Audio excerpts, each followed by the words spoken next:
What's going on, guys? This is Empty Box, and this is Assetto Corsa, where today we're going to be driving that thing that you see on screen right in front of you, which would be the Lotus 98T Formula 1 car.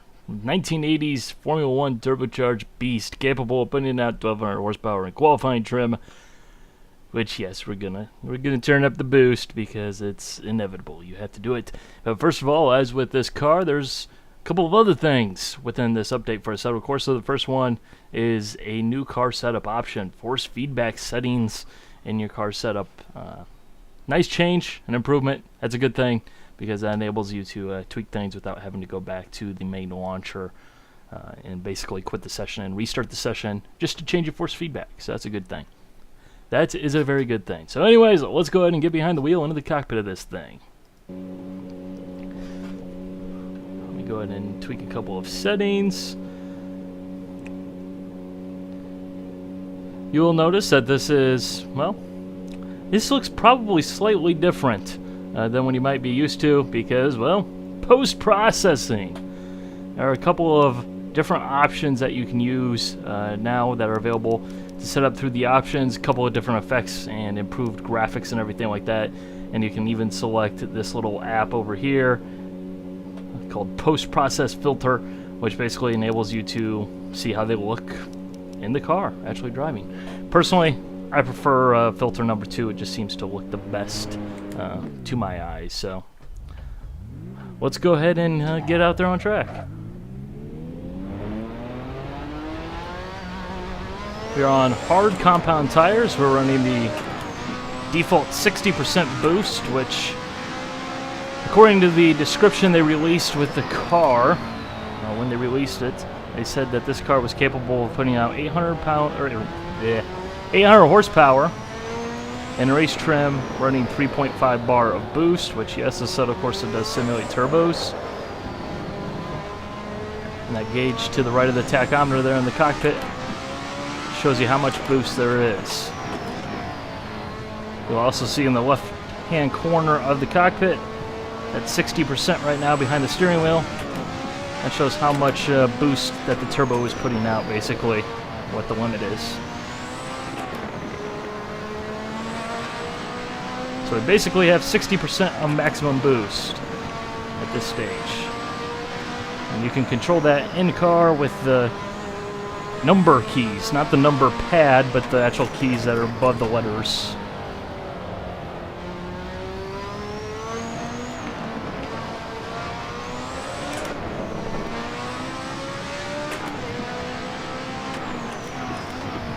We're driving on a green track because that is now a thing in Assetto Corsa. They now have a dynamic track as of this last update, which provides a variance in grip levels throughout a session. Similar to what rFactor 2 has with their real road technology. However, as I gather it, the real road type thing, the dynamic track grip, is basically scripted, to my understanding. Or basically you select from a bunch of presets. I believe there are 7 of them, if memory serves me correctly. And then it basically determines how the track is going to respond. We have selected the green track, which they say is a track that will gain rubber as you go, gain grip.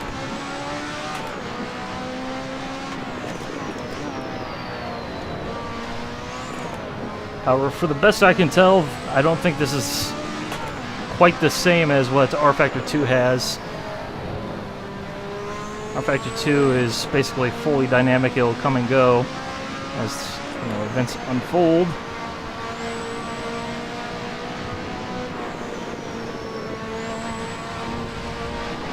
But it'll also react to where you drive, whereas at least here in Assetto Corsa it seems to just be a continuation of the effect that they already had with the race groove build-up, that if you played Assetto Corsa, you've done some longer races, you'll almost certainly have noticed.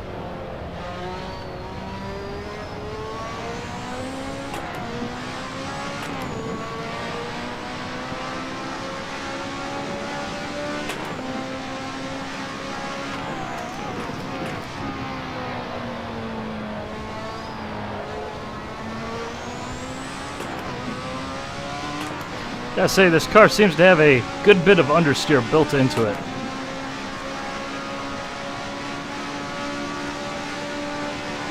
This is a 6-speed gearbox, although we haven't reached 6th because I've tweaked the ratios, so that way when we do turn up the boost, we'll actually have a gearbox that will accept the extra speed.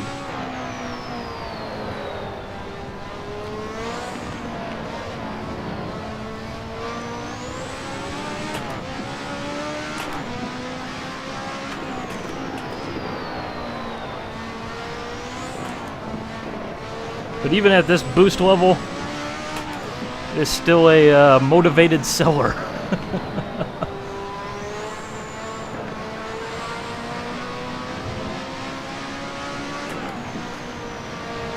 But at the same time, you also know that there's 400 some odd extra horsepower just sitting there, waiting for me to flip the switch. But when you keep it at a normal power output and you don't go crazy, this car is drivable. You know, it does have grip. Has a lot of downforce. Has very large tires, as you can see.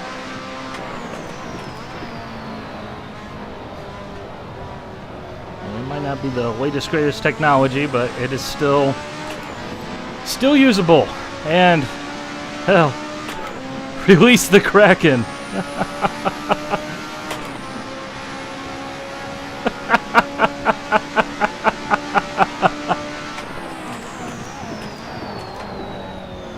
Oh boy, that never gets old. Just love it going down the straightaway and then just cranking the boost up halfway down the straight and just being like, whoa!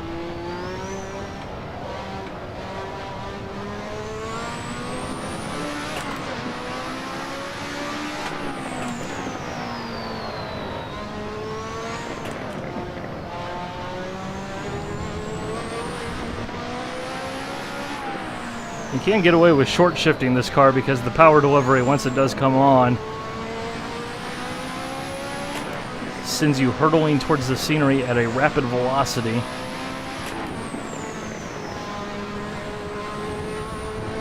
It really doesn't matter where you're at in the power band.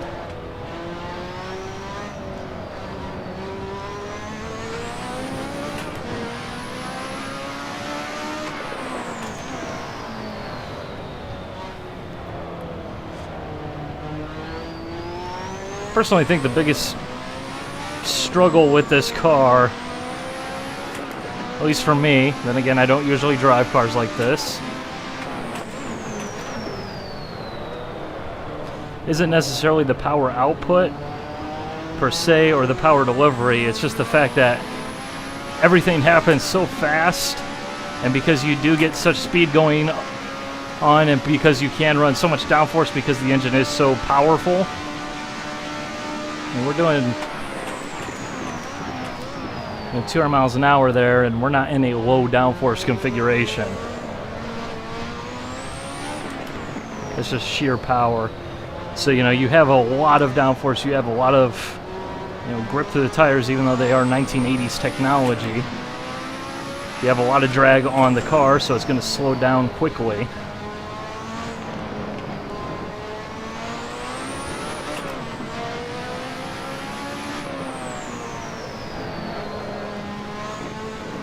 But just getting to that point where, you know, you're keeping up. This is your brain on turbo!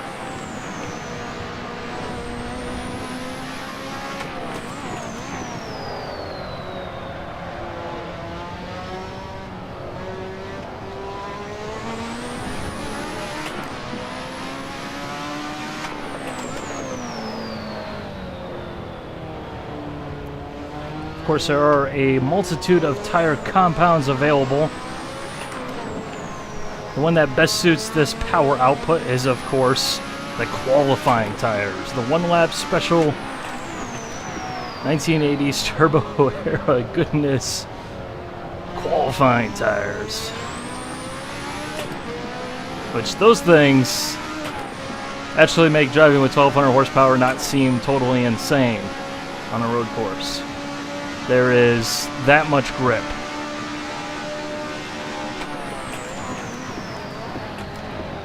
That is, after all, precisely what those tires were created for.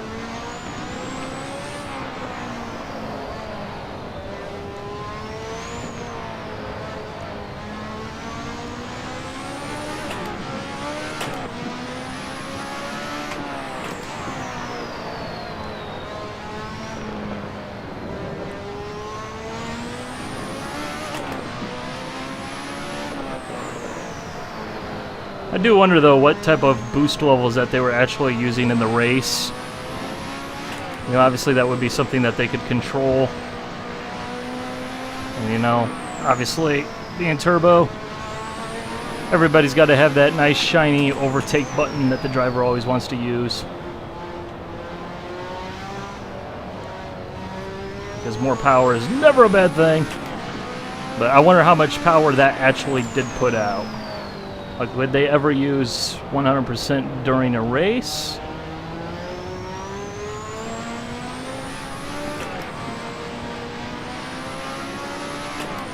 And the reason I mention that is just the perception of these cars and, you know, oh, 1200 horsepower, impossible to drive, giant turbocharger and everything like that. Because really, you know, if you look back at the videos, you know, yeah, you'll see a lot of sliding around and everything like that, but it doesn't look any worse than, you know, what you see today still.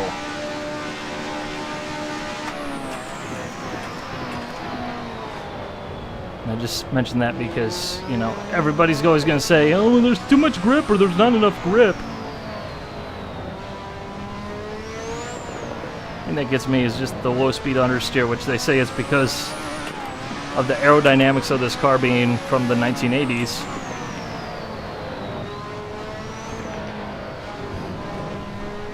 I suppose I could probably tweak that out a little bit if I wanted to spend some time with the setup.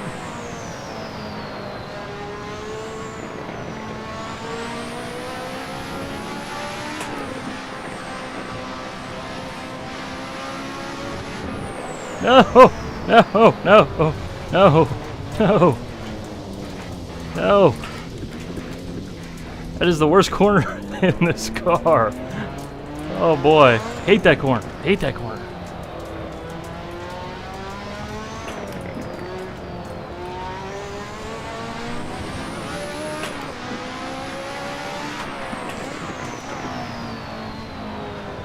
But going back to what I was kind of talking about earlier, I think there's kind of a tendency to look at these cars and say, oh, well, this car could only be driven by Senna when Johnny Dumfries was his teammate. I mean, really, is he a racing legend? I mean, yeah, you look at the results and it's quite clear who got the best out of the car, but and it's also one of those things where I think we've built it up to be this thing where these cars are supposed to be absolutely impossible to drive, and then here in a sim where we can, you know, kind of step aside and be a driving god, you know, in our own little mind. It's like, whoa, whoa, this isn't actually as difficult as I would have expected.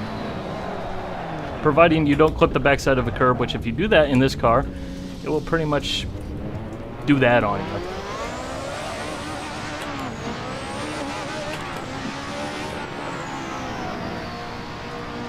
Of course, as soon as I say that last comment, my driving's gone to crap.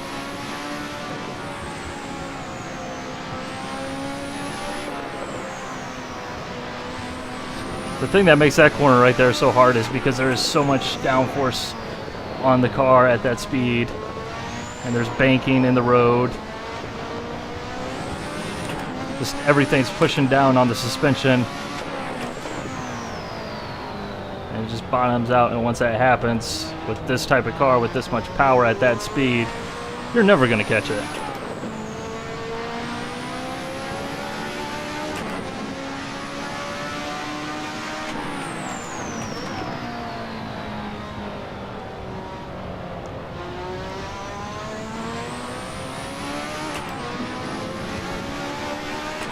But with this update, they've also have reworked multiplayer, which the reason you're not seeing any multiplayer is because, well, people can't drive this car on the line at all. Like, I wouldn't say my driving in this video here has been all that great, all that spectacular. I'm pretty sure a lot of you guys are saying, whoa, he's driving with 100% boost on hard tires and he's like actually moving around the track.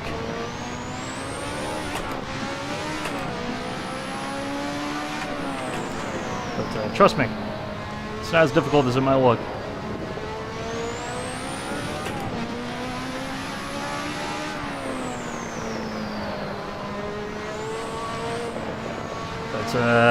Totally forgot my train of thought, because this is your brain on turbo.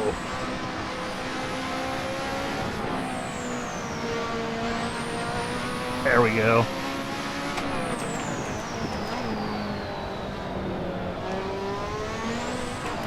Although I could foresee this being a very good challenge around Monaco.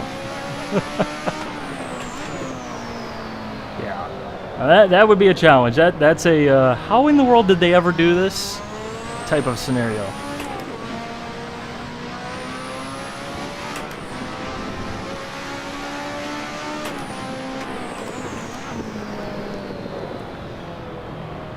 Well, I gotta say, this wasn't necessarily a car I was like super excited about, you know.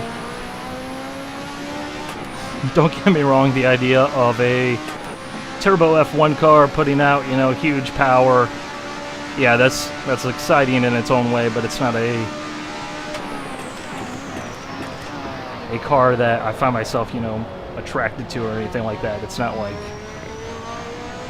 really wouldn't have mattered if this car was in the game or not, but this thing is just so much fun to drive.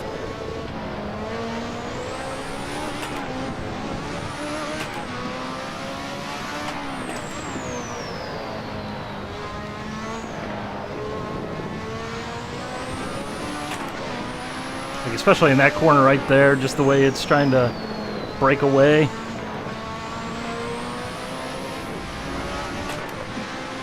Well, then there's this corner, which, yeah, not a fan.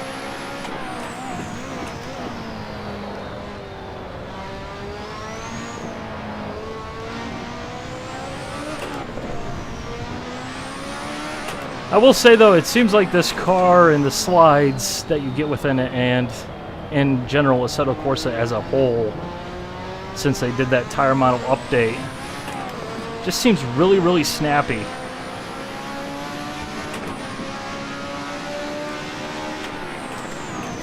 Like, it is very easy to get into like a tank slapper situation, which kind of strikes me as odd.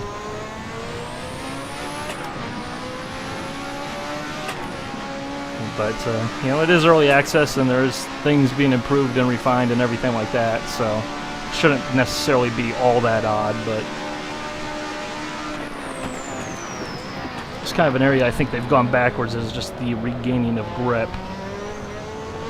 And not just on this car, I mean, just as a whole, although I think overall it is better than what it was on the previous tire model.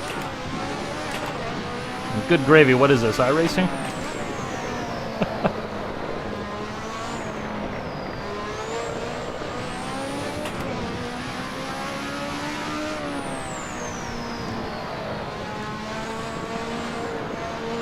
It's just so hard to get used to the speed, the acceleration, the downforce because of the acceleration.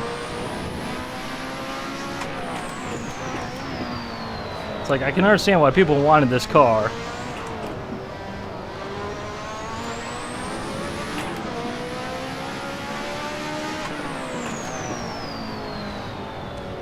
But man, you got to get used to this thing. When I first drove this car, when it first came out on Friday with the update, I was like, this is impossible. Now that I put a couple of hours into it, and by a couple I mean a lot, I know people are going to say, why was this video take so long? Well, just never got around to it, plus then I deleted a race as in last night accidentally, and that was that. Yeah, but literally have been racing this, driving this pretty much non-stop.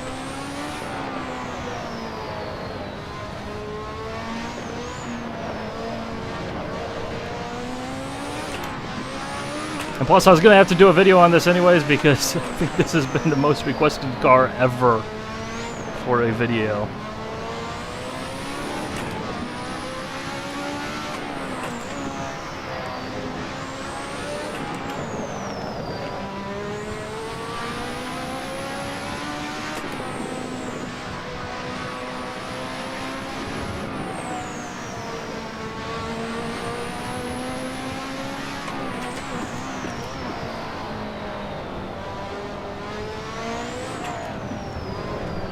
Ah!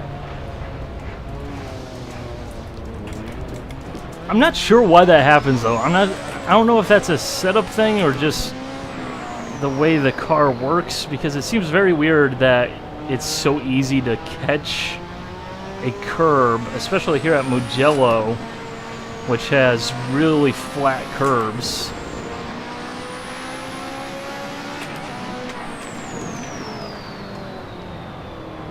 Probably need to go back and look at some telemetry or something like that. We're totally out of the right gear, but when that turbo spools up, things happen. This is the Han Solo Millennium Falcon race car thing going on here.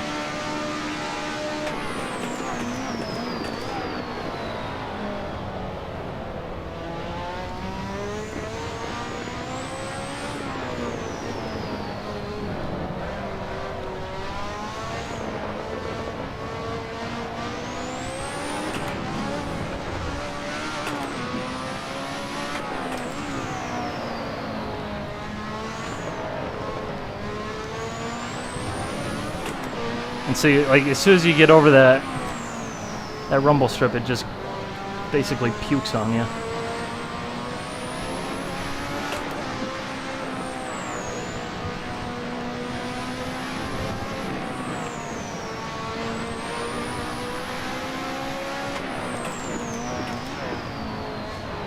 Does seem a little bit easier to drive than you'd expect, but again, I think kind of something I mentioned in my last Assetto Corsa video is we tend to look at these cars and, you know, historic cars in general and be like, oh, well, those drivers were always the best and everything like that. Nobody could ever do that again.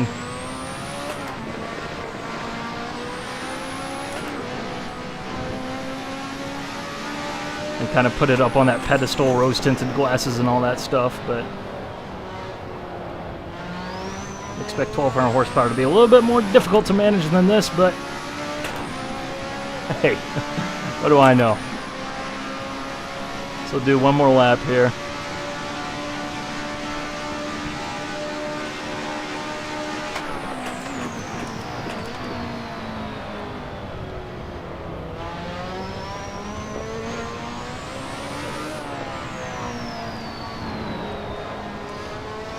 I say I love the turbo noise.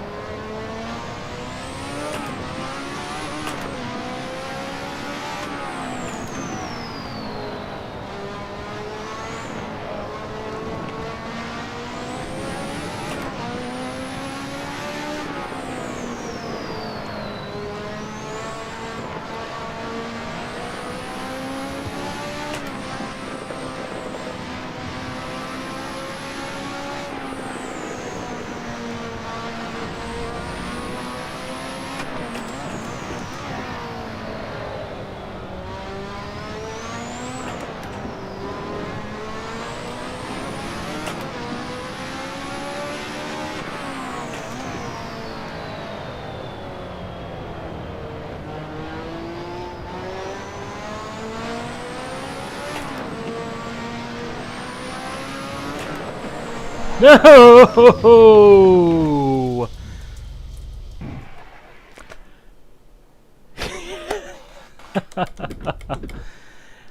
Well, I'll put it this way. It's a fun car to drive.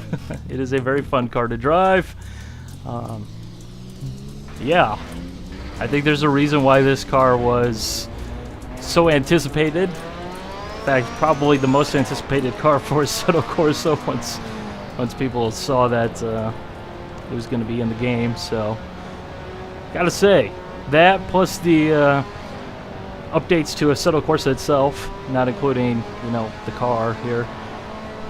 It's been a pretty good update for Assetto Corsa.